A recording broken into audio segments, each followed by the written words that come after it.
Welcome to the Taiwan language episode, a podcast for learning and insights in Mandarin and Taiwanese. I'm your host, Yasmin.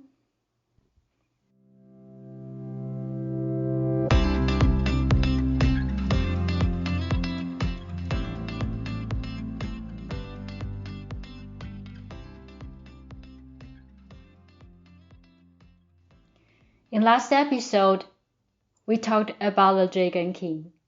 He is the god in charge of rain. One day, he heard a fortune teller predict something. And wow, he got really upset. He felt disrespected. So what did he do? He decided to challenge the fortune teller. But here is the problem. By doing that, he totally ignored the J Emperor's orders. And worse, his rash decision led to disaster. People got hurt. Some even lost their lives. So, of course, the J Emperor wasn't happy about this. He sent Wei Zhen to punish the Dragon King. Now, you might think that's the end of the story. No, there's more. Emperor Taizong heard about what happened to the Dragon King and actually agreed to help him. But guess what? In the end, he still let Wei Zhen execute the Dragon King. So, naturally, the Dragon King felt betrayed. He turned into a ghost, determined to get revenge. And let's not forget, the Dragon King got himself into this mess because he acted on impulse. He lost his power, lost everything, and now he's trying to make someone else pay the price for his mistake. In this episode, we are going to see how Emperor Taizong dealt with these nightmares. But here is something to think about. Have you ever just like the Dragon King, acted impulsively and missed a big opportunity? Maybe even suffered a major loss because of it? That's something I will talk about at the end of the story. Alright, ready? Let's continue. So after all that, Emperor Taizong just could not sleep. Every time he shut his eyes, he heard wailing. The Dragon King's ghost was crying, and it wasn't some distant sound. It felt like it was right there, next to his bed. Then one night, in his dream, the Dragon King appeared. But this is creepy. He had no head. Instead, he was holding it in his hands. His eyes were wide open, filled with rage. He glared at Emperor Taizong and shouted, "Your Majesty, you promised to help me, but instead you let Wei Zhen cut off my head. So tell me, how are you gonna to repay this debt?" A freezing cold wind blew through the room. It was so cold that Emperor Taizong started shivering. He jolted awake, drenched in sweat. And this wasn't just one nightmare. It happened again and again, every single night. He could not sleep. During the day, he was exhausted. He looked terrible, pale, weak, even struggling to walk. His ministers, they were worried. Seeing their emperor like this? Not good. So they huddled together to come up with a solution. Finally, they decided, call in the big guts. To fill these journals, Qin Shubao and Wei Chigong. These guys were warriors, and their job? guard the palace gate, and keep the Dragon King's ghost away. And guess what? It worked. The ghost was terrified of them. Emperor Taizong finally got some rest. His energy returned, and he was back to normal. But there was a problem. The generals could not stand guard every single night. So Emperor Taizong came up with an idea. What if they didn't need to be there physically? He asked a painter to draw them two powerful, intimidating figures right on the palace doors.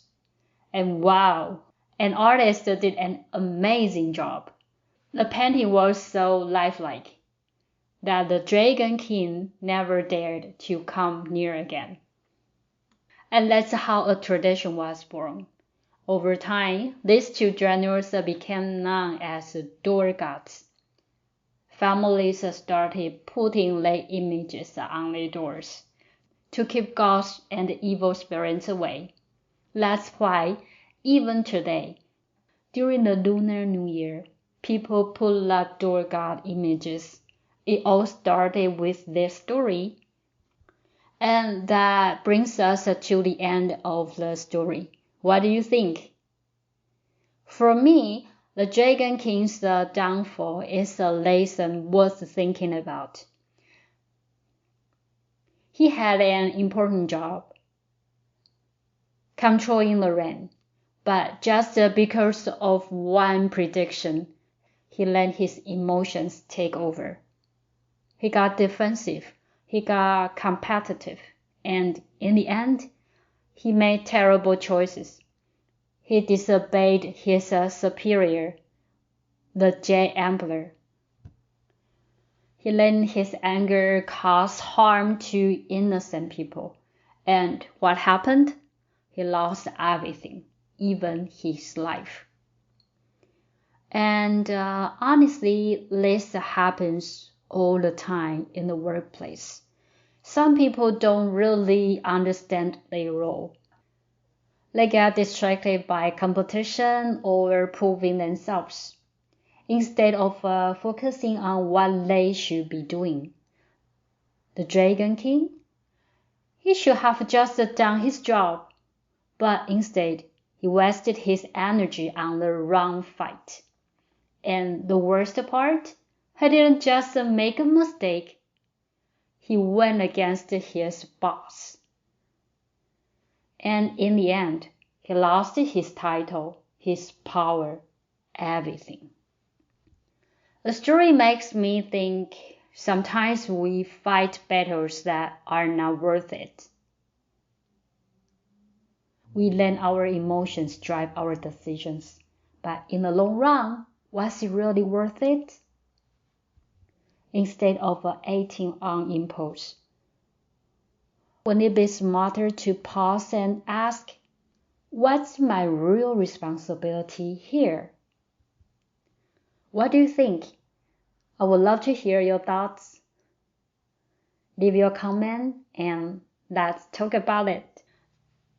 And now it's our Taiwanese vocabulary time. The first vocabulary is impulsive or impulsiveness. 冲动, 冲动. The second one, it's the end, or it's a conclusion. We say in Taiwanese it is 结束, 结束. And when we have a feeling of concern or anxiety about something, in Taiwanese that is 担心, 担心. If we want to think carefully about something before making a decision, that is 考虑, 考虑. For example, you should carefully think about this matter before your decision.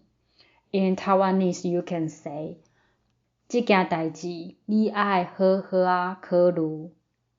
這件代誌你愛好好啊考慮. And then we talk about the door guards.